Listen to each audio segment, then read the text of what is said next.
ഇന്ന് വീണ മുറിവ് നാളത്തെ അറിവാണെന്ന് പറയുന്ന വേടൻ തിരുത്തലിന്റെ വലിയ മാതൃക കൂടിയാകുകയാണ്. താൻ ചെയ്യുന്ന ചില കാര്യങ്ങളിൽ സ്വാധീനിക്കപ്പെടാതിരിക്കണമെന്ന ആരാധകരുടെ റാപ്പർ വേടൻ തന്റെ നല്ല ശീലങ്ങൾ കണ്ടുപഠിക്കണം. തനിക്ക് പറഞ്ഞു തരാൻ ആരും ഉണ്ടായിരുന്നില്ല, ഒറ്റയ്ക്കാണ് വളർന്നത്. സഹോദരനെ പോലെ തന്നെ കേൾക്കുന്നതിൽ സന്തോഷമെന്നും വേടൻ ആരാധകരോട് പറഞ്ഞു. വേദിയിൽ വേടൻ സർക്കാരിനും നന്ദി പറഞ്ഞു. നന്ദിയുണ്ട് പ്രത്യേകിച്ച് ജനങ്ങൾക്ക്, ഈ ജനങ്ങളാൽ തിരഞ്ഞെടുക്കപ്പെട്ട ഈ ഗവൺമെന്റിനോടും എനിക്ക് നന്ദിയുണ്ട്. പിന്നെ ഒരു പ്രത്യേക കാര്യം പറയാനുള്ളത്, ഞാൻ പലപ്പോഴായി നിങ്ങളോട് പറയുന്ന ഒരു കാര്യമാണ്. വേടൻ എന്ന് പറയുന്ന കലാകാരൻ ഏതെങ്കിലും പാർട്ടിയുടെയോ ഏതെങ്കിലും ഒരു വിധത്തിൽ ഏതെങ്കിലും ഒരു പാർട്ടിയുടെ ഭാഗമല്ല.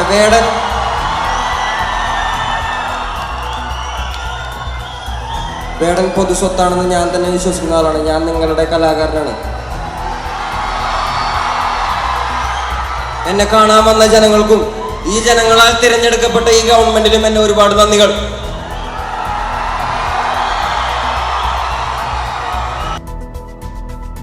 സാലി മുഹമ്മദ് കൂടി ചേരുകയാണ്. സാലി, എല്ലാ വേദികളിലും കൃത്യമായ ദളിത് രാഷ്ട്രീയം അടക്കം അഭിസംബോധന ചെയ്യുന്ന ആളാണ് വേടൻ. ഇവിടെ ആകട്ടെ സ്വന്തം ജീവിതത്തിൽ പറ്റിയ ഒരു തെറ്റ് അത് ഏത് നിലയിൽ തിരുത്തി മുന്നോട്ട് പോകും എന്നതിനെ കൂടി കുറിക്കുന്നുണ്ട്. അപ്പോൾ ആ നിലയിൽ പറ്റിയ തെറ്റ് തുറന്നു പറയുകയും അംഗീകരിക്കുകയും വിശാലമായ അർത്ഥത്തിൽ അതിനെ സമീപിക്കുകയും ചെയ്യുന്ന വേടൻ എങ്ങനെയാണ് ഇന്ന് ഇടുക്കിയിലെ വേദിയിൽ പ്രത്യക്ഷപ്പെടുന്നത്?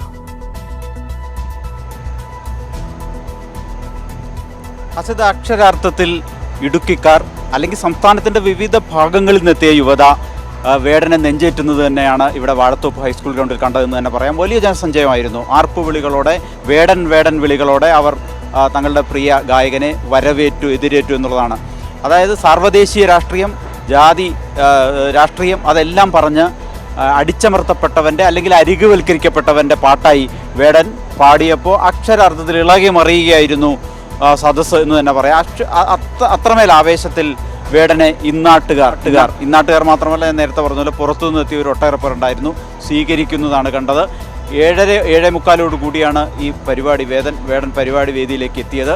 ഒരു 9 മണിയോടുകൂടി 9 മണിക്ക് ഒരു 5-10 മിനിറ്റ് മുമ്പ് അവസാനിക്കുകയും ചെയ്തു. ഒരു മണിക്കൂർ, ഒരു 10 മിനിറ്റ് അത്ര നേരമാണ് വേടൻ പാടിയത്. പക്ഷേ അക്ഷരാർത്ഥത്തിൽ യഥാർത്ഥത്തിൽ വേടൻ ഇന്നാട്ടുകാരെ അല്ലെങ്കിൽ ഇവിടെ തിങ്ങിക്കൂടിയവരെ കയ്യിലെടുക്കുക തന്നെ ചെയ്തു എന്ന് പറയാം.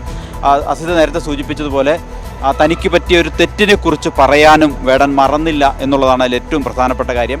അത് ഏത് കേസാണ്, എന്ത് സംഭവമാണ് എന്ന് പറയാതെ അദ്ദേഹം പറഞ്ഞത്, എന്നെ കണ്ട് നിങ്ങൾ ഇൻഫ്ലുവൻസ് ആകാതിരിക്കുക, എൻ്റെ ചില കാര്യങ്ങളിൽ നിങ്ങൾ ഇൻഫ്ലുവൻസ് ആകാതിരിക്കുക. എനിക്ക് മുമ്പ് പറഞ്ഞു തരാൻ ആരുമില്ലായിരുന്നു, ഒറ്റയ്ക്കാണ് ഞാൻ വളർന്നത്, ഞാൻ എന്നെ തിരുത്താൻ ശ്രമിക്കുകയാണ്, ഞാൻ നിങ്ങളുടെ മുന്നിലാണ് നിൽക്കുന്നത്, എന്നെ കേൾക്കുന്ന നിങ്ങൾക്ക് നന്ദി. അതാണ് വേടൻ്റെ വാചകം. ഒപ്പം സംസ്ഥാന സർക്കാരിനും ജനങ്ങളാൽ തിരഞ്ഞെടുക്കപ്പെട്ട സംസ്ഥാനത്തെ ഈ സർക്കാരിനും അദ്ദേഹം നന്ദി പറയാനും മറന്നില്ല. അപ്പോൾ ചുരുക്കത്തിൽ വേടൻ്റെ പാട്ടുകൾ, വേടൻ്റെ സന്ദേശം എല്ലാം ഒരർത്ഥത്തിൽ ഇന്നാട്ടുകാർക്ക് വലിയൊരു അനുഭവമായിരുന്നു എന്ന് തന്നെ പറയേണ്ടി വരും.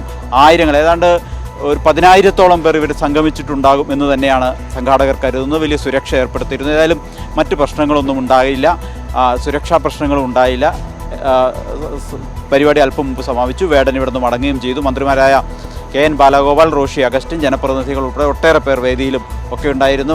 വേടൻ്റെ പാട്ടും കേട്ടാണ് മന്ത്രിമാരും മടങ്ങിയത്. ശരി, സാലി മുഹമ്മദാണ് വിവരങ്ങൾ നൽകിയത്. ഇന്നത്തെ മുറിവ് നാളത്തെ അറിവ് എന്ന് പറഞ്ഞ വേടന് വലിയ സ്വീകാര്യത ഇടുക്കിയിലും ലഭിക്കുന്നു.